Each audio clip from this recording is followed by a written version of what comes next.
The regard for barrier measures to halt the spread of the coronavirus wavers across the country. The indifference and capricious attitude of citizens meet officials watching out for the respect of rules. The candlelights have been burnt. Candidates for end-of-year examinations are ready for the Brain Challenge, which begins tomorrow. School administrations reassure of security and COVID-19 preventive actions for a smooth and safety takeoff. Agro-pastoral producers in the North region receive 147 million CFA to upgrade their production system and improve yields as part of the Sustainable Agro-Counseling Program. Good evening and thanks for joining us. Those were the headlines of the 7:30 news.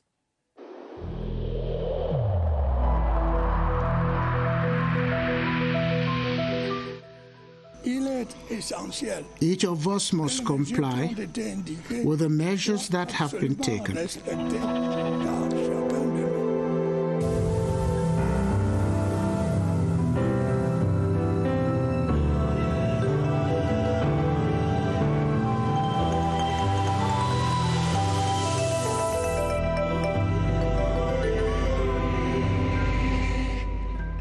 Ensuring that the population gets quality health services at affordable rates in an accessible manner is a resolve of government's Public Health Minister Dr. Manawuda Malashi made the revelation during a working visit to the South region. He was at the Bolova Gynecological and Pediatric Hospital, which is 95% complete, and the COVID-19 isolation center of the town. Clarence Azay reports on this depiction of government's commitment. At the construction site of the Bolova Gynecological and Pediatrics Hospital in Galan, workers are doing finishing touches with the installation of medical equipment. Engineers working on the project, which is one of the fruits of the 3-year emergency plan to accelerate economic growth prescribed in 2014 by President Paul Biya, say works have neared 95%. On the sideline of his working visit to the south to inaugurate the COVID-19 isolation center of the Bolova Regional Hospital, Public Health boss Dr. Manawuda Malashi visited the modern hospital center and was told that everything will be ready for the health facility to receive its first patient by October 2020. We have been told that construction works stand at 95% and we have seen the installation of equipment. We will follow up so that the structure is ready within the given time. The hospital has a capacity of 118 beds alongside administrative block and offices and spread over a surface area of 12,000 meters square. Hopes are high in Bolova, the South region and the Semak sub-region that the Bolova Gynecological and Pediatrics Hospital will greatly improve healthcare delivery to the population once it goes operational. The wearing of face masks is mandatory for all Cameroonians, especially in public places and transport vehicles. This is amongst the decisions taken by governments to stem the deadly coronavirus in the country, with administrative and local authorities charged to ensure the respect of the measure. The forces of law and order are expected to bring to book defaulters sometimes waver. Gilbert Ongenu reports on the tussle over the wearing of face coverings. Enforcing the government directive on the obligatory wearing of face masks in Yaoundé is a tricky task for police and gendarmes. Some people have their face mask with them but won't put them on. When we ask some people why they don't have their face mask on, they at times remove it from their pocket or their bag. We really face a lot of difficulties. It is not an easy task, but we are trying our best. Since the law is silent on some aspects of the implementation of the government measure, security officers have found an alternative strategy. We cannot ask people to pay fines because there is no place where the money paid could be deposited. What we do is to oblige those who do not have a face mask to buy one on the spot. The efforts of security officers here at the National Road number 3 linking Yaoundé to Douala are paying off, but the story is very much different back in the city of Yaoundé.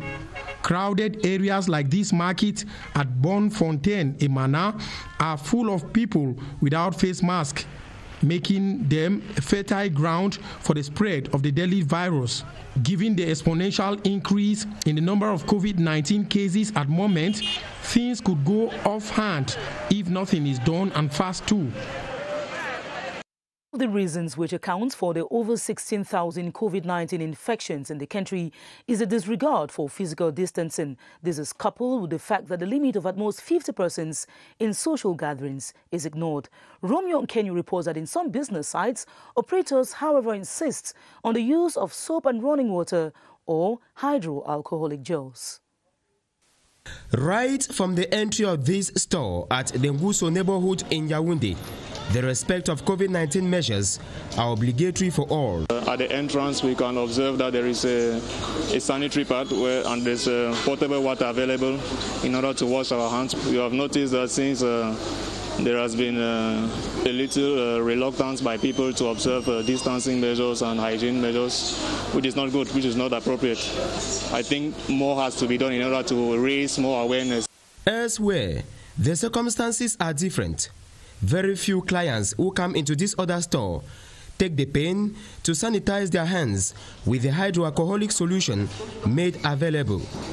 Though some clients are still reticent vis-à-vis the respect of the coronavirus measures, the management of the enterprise remains on the qui-vive. The major method we are taking in our shop is to make sure that every client that comes in must sanitize their hand with hydroalcoholic gel, as you can see. And you make sure that every client should put on their mask coming into the shop. Owners of these stores have, however, expressed their determination to keep educating buyers on the barrier measures until the dreaded pandemic is set at bay. In security news, the commander of the 5th Joint Military Region vows to institute patrols along the Babaju-Bamenda road that has come under secessionist attacks of recent. General Valenka took the decision today during an assessment of the Awing Pinying operation, which saw 15 separatists neutralized. Eric Langmiawufo tells us more. The armed secessionist fighters had ambushed a mixed patrol team of defense forces, killing one of them and wounding 6 others on the 7th of July 2020 on the Babaju-Bamenda road. They also burned down this truck belonging to Le Brasserie to Cameroon in Santa. Added to this, there have been constant reports of the harassment of road users on this stretch. The construction of the Babaju-Bamenda road is advancing towards the Santa area, and the commander of the 5th Joint Military Region has vowed to institute permanent patrols on a stretch he describes as the main supply road. We continue. It's not that we come and clean and go, and then we have patrols day and night on the road from Bamenda to Santa, to Babaju, to Matazem, to make sure that the road is very tough to ride on, is safe. It is as a result of this that 450 defense forces led by Colonel Matian Shalaleng carried out a 5-day operation in some villages located on the Babaju-Bamenda road. 15 armed secessionist fighters were neutralized in the process, while items made up of motorcycles, 22 cows, materials to produce locally made explosives, a human skull, and many others were confiscated by the defense forces. And still on security news, a reading of this press release from the Ministry of Defense on high instructions of their Excellencies Paul Biya and Theodoro Obiange Mambazogo, President of the Republic of Cameroon and President of the Republic of Equatorial Guinea, respectively, and as a follow-up to the consultation meeting of the Ministers of Defense of the two countries held in Yaoundé on the 29th and 30th of June 2020, the Minister Delegate at the Presidency in charge of Defense, Mr. Betty Asomo Joseph, accompanied by Mr. Lejeune Bela Mbela, Minister of External Relations, and Lieutenant General René Claude Meka, Chief of Defense Staff, will lead an important delegation to Malabo on the 20th and 21st of July 2020, with a view to finalize the consultations with the Equatorial Guinean side and especially to sign the cooperation agreements between the Republic of Equatorial Guinea and the Republic of Cameroon on the coordination and joint action mechanisms in the area of defense and cross-border security. It is signed by the Minister Delegate at the Presidency in charge of Defense, Joseph Betty Asomo. And now on to one of our top stories. Candidates for baccalaureate technique and probatoire technique are set for examinations which begin tomorrow. In the littoral region, school administration and instructors have wrapped up lessons and special attention is being paid on hygiene and sanitation measures in the face of the coronavirus. Bidmia Atang Tabara tells us more from the littoral region.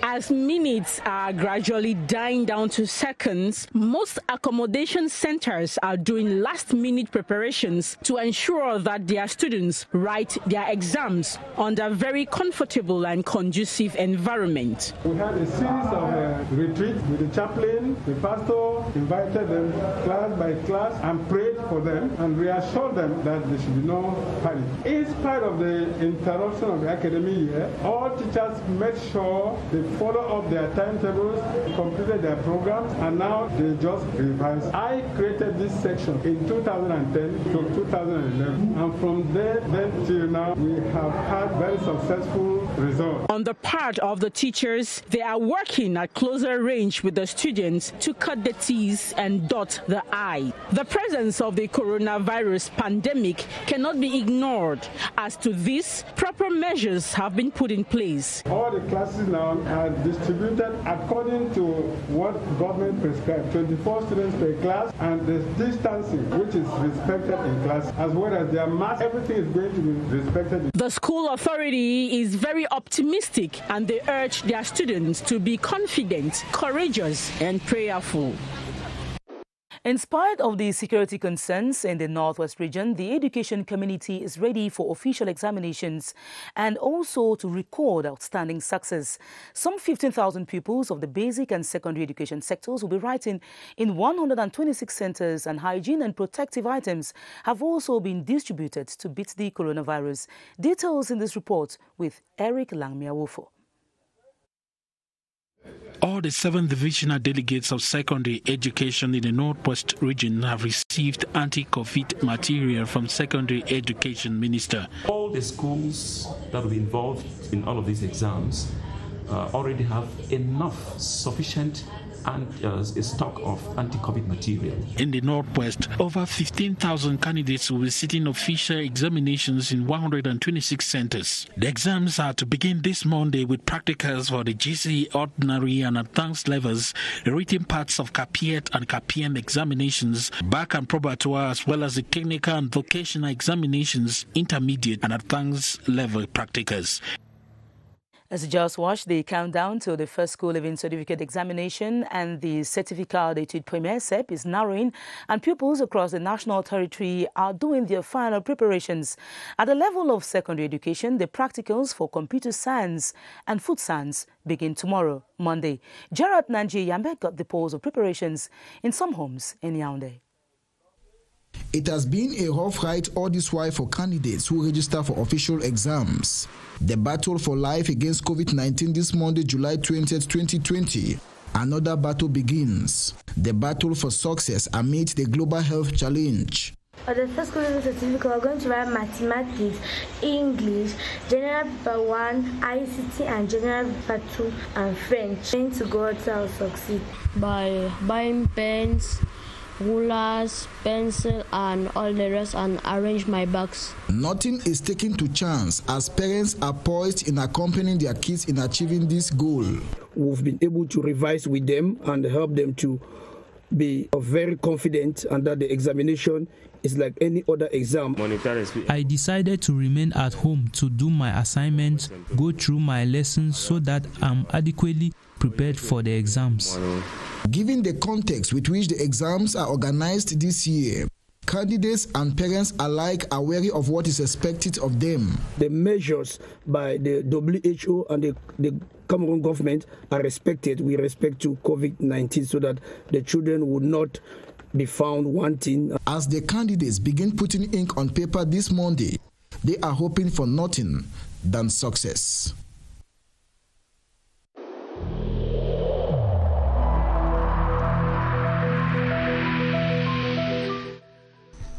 The wearing of face masks in public places will be mandatory until further notice.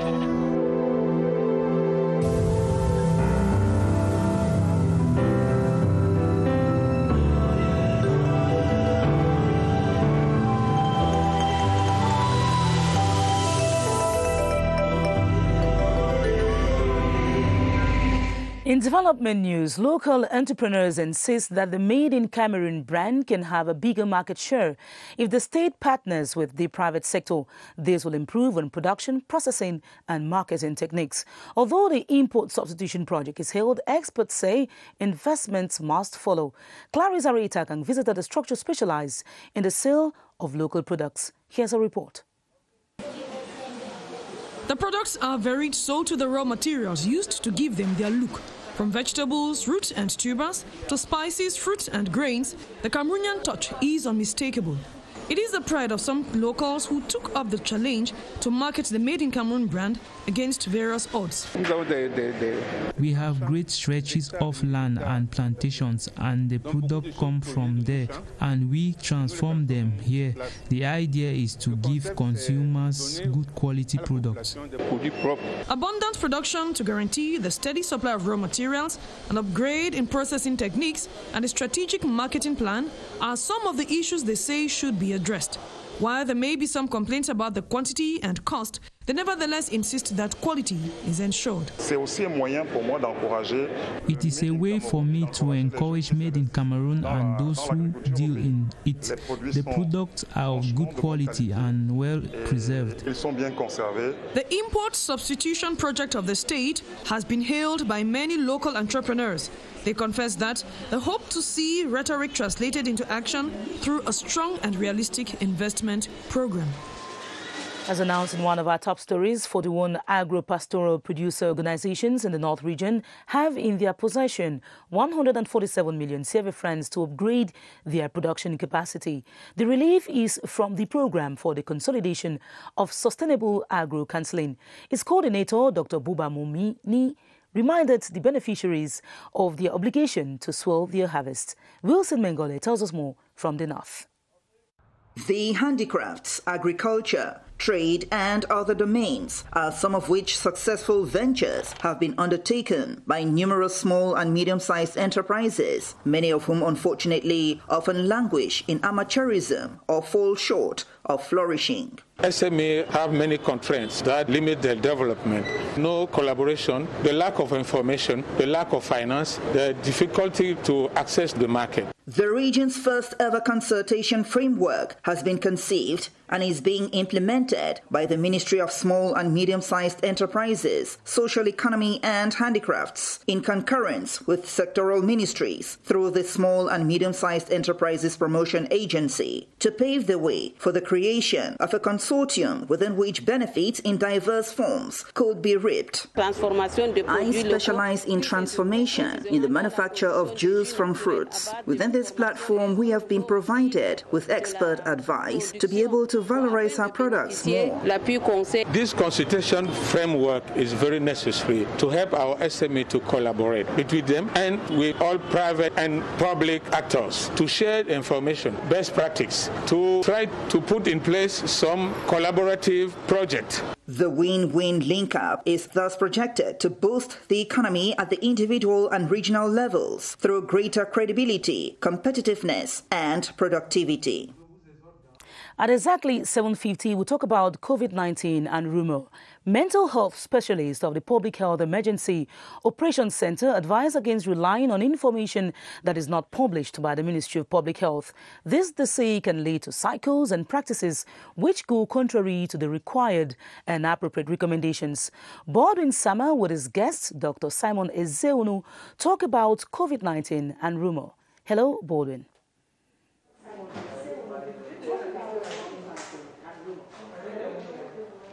Good evening to you, Esther Kiman. Welcome. I should say it becomes very disturbing when many Cameroonians decide to rely on rumor made available as concerns the spread of COVID-19, given that it has been discovered that more and more Cameroonians prefer to rely on false information made available by individuals talking about statistics as concerns the number of persons infected for COVID-19 in the country. And that is why mental health specialists of this Emergency Operations Center and equally public health experts are using this opportunity to inform inform Cameroonians that the only reliable information as concerns the spread of COVID-19 in the country is that made available by the Ministry of Public Health. COVID-19 and rumor, that is what we shall be discussing with our guest tonight, Simon Ezienu. He is a mental health specialist. Good evening, Simon. Good evening, sir. What necessitates this persistent spread of rumor around COVID-19 in the country? When we look on the rapid spread of the rumors on the COVID-19,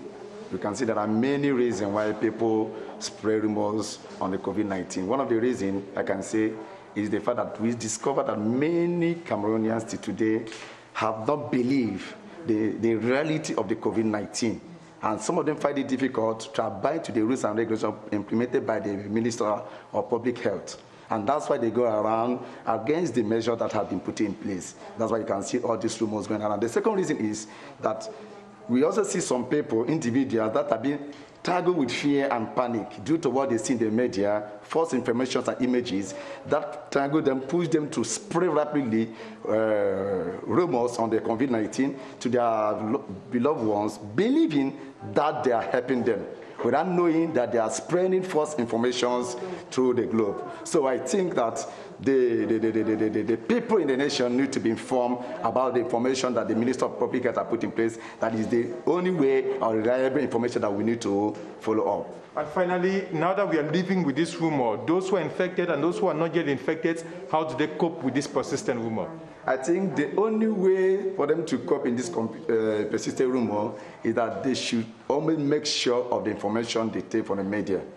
Take time to verify the veracity of the information, whether it's true or not. Who is behind the information? Is the source trustworthy? I think it will help us to fight against all these rumors against COVID-19 in the media. Thank you so much, Simon Ezienu. I remind our viewers that you are a mental health specialist and public health expert. Via the Minister of Public Health, Dr. Manawuda Malachi, they have appreciated the key role played by the media in disseminating the right information to the public as concerns the spread of COVID-19 in Cameroon, citing the example of CRTV, and they're calling on Cameroonians to continue respecting the different outlined measures by the government of Cameroon to limit the spread of COVID-19. Don't believe in rumor, believe on information made available by the Ministry of Public Health. Back to you, Esther Kima. Thanks very much, Bodwin, for those insights. It is important for us to believe in the information given out by conventional media instead of social media. Now on to other news. A solar power plant will soon be built in Kawaji in Logon and Shari division of the Far North. This is part of the Sahel Water Project piloted by the Ministry of the Economy, Planning and Regional Development with the support of the Cameroon-Swiss Cooperation. Ayok Jonashu reports that it will curb energy deficits and boost agricultural production. Like other localities of Logon and Shari division, Kawaji alternates from floods to extreme drought with a negative impact on agricultural and livestock production, the economic life wire of the population. Thanks to Swiss Cameroon cooperation, the locality is among the 4 in the North and Far North regions beneficiaries of a 1 billion franc scheme implemented by the Minister of the Economy to provide potable water and electricity through solar energy. In Kawaji, we want to have a production basin or one thing of onion, lye, potato. This can give them money. The earmarked solar plant will supply some 100 households and also facilitate irrigation to attenuate the negative effects of sharp climatic variations and boost agricultural production. This project is coming in the context of climate change, in the context of drought, in the context of flood in this region, and the activities who will be put in place here will permit the population to adapt themselves in the problem of climate change. The population of Kawaji perceives the launch of the projects as another landmark effort by the Cameroon government and her partners to improve on their livelihood. The National Gendarmerie Road Safety Task Force is at its campaign to track down traffickers of dangerous weapons and commuters who flaunt COVID-19 preventive measures. The team, led by the 282nd Detachment Chief, Major Divine Fortu Kofi, was at the Yaoundé-Bafia-Makenene stretch this weekend, as Kilian Dandifon reports. A few weeks ago, multiple improvised explosive devices went off in different neighborhoods in Yaoundé. And in addition to its mandatory road safety campaign, the National Gendarmerie has intensified the search on the highways. Yaoundé-Bafia-Makenene National Road number 4 this weekend is in the spotlight. We conduct a search of guns, ammunition, explosives, all dangerous weapons which can put to jeopardy the security of the state. Another area of emphasis is to stop the spread of COVID-19 through the highways. Control vehicles and their occupants.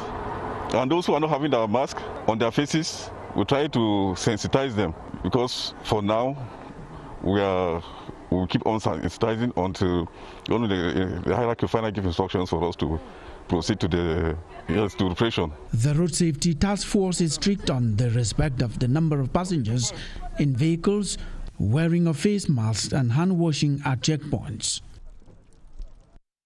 In religion, the Christian Men Fellowship of the Bastos Parish of the Presbyterian Church in Cameroon has 17 new members in its folk. They were dedicated today during a special church service where they were challenged to conquer more souls for Christ. It was also occasion to praise the PC Bastos CMF group for emerging first in last year's annual rally. Romeo Kenny was there and now reports.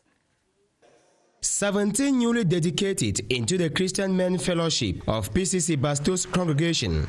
In a special service this Sunday, they have been urged to be practicing Christians. The objective of the CMF is to go and spread the word of God to those who are still wavering. My intention is to also learn a lot, go into the gospel and know what the gospel says. As a leader, when we face circumstances like this, we feel very happy because the movement is growing. And if the movement is not growing with dedication of members like this, then it means that we are failing. So we want to trust God, because with God, everything is possible. In the same occasion, the PCC Bastos CMF group, christened Bethel CMF Bastos, was applauded for emerging first in the 2019 annual rally. To this effect, members were handed the CMF national flag and a special award. A big group that everybody knows what he is doing, and we are collaborating a lot. Everybody works hard. The twin ceremony was attended by a cross-section of Presbyterian faithful, amongst which invitees from other religious denominations. Still in religion, 8 newly ordained priests of the Boyo Diocese have taken the commitment to be followers of Christ and to lead believers to the light. In a special mass at the Divine Mercy Hall Cathedral in Boya, the Apostolic Administrator of the Diocese, Bishop Michael Bibi, enjoined them to teach nothing but the doctrine of the Church. Tanjong Levisagbo has the details.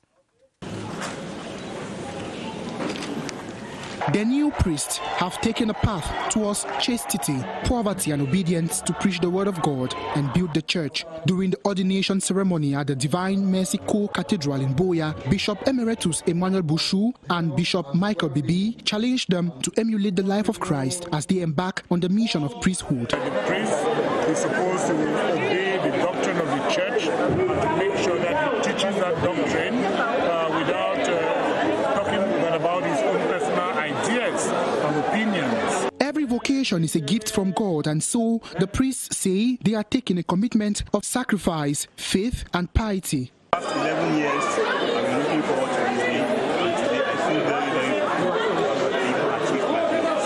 On my souvenir card, what I've written there is Amor Vincit Omnia, love conquers all. I believe that as Christians, all that we need is love. Friends and family joined in to celebrate the newly ordained. It is worth mentioning that this is the first ordination carried out by Bishop Michael Bibi since his appointment as the Apostolic Administrator of the Diocese of Boya. Away from religion, councils across the nation are evaluating the execution of projects planned for 2020 midway into the year. In Bonge, the rehabilitation of roads, the recruitment of youth, and the fight against COVID-19 have been priorities. In Tuba, focus has been laid on the provision of water and electricity. Details in this joint report by Henry Mekwale and Julius Niba. A succinct presentation of the Tuba Council's 2020 development plan showed that so far, out of its earmarked projects, 5 have been completed, with work still ongoing at others. The councillors accepted that the council's priority now is to solve the water and electricity supply crisis in the municipality.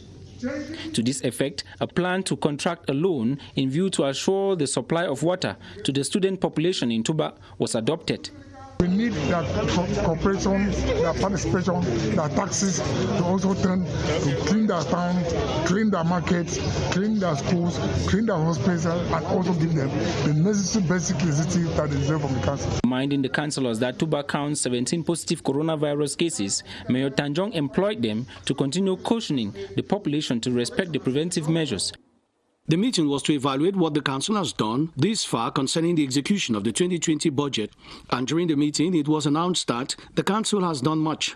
Apart from the rehabilitation of some roads, the mayor, Daniel Mata Mukambe, equally stated that the council was able to create and recruit some youths into the municipal police, provide holiday jobs for some students, intensify hygiene and sanitation campaign, as well as intensify the fight against COVID-19. The mayor also used the event to announce future projects like the purchase of a pickup vehicle for the council and the construction of boreholes. Presiding over the meeting, the second assistant SDO for Meme, Madame Jongehemia, hailed the mayor for convening the meeting but frowned at the low rate of the execution of the budget. She urged the mayor to speed up the execution of the 2020 budget.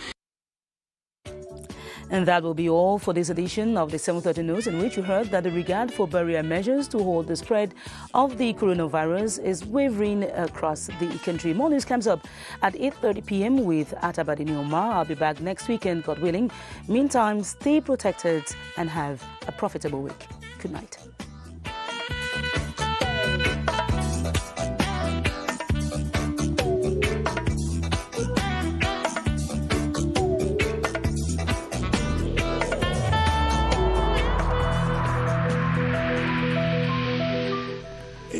In this connection, we should avoid stigmatizing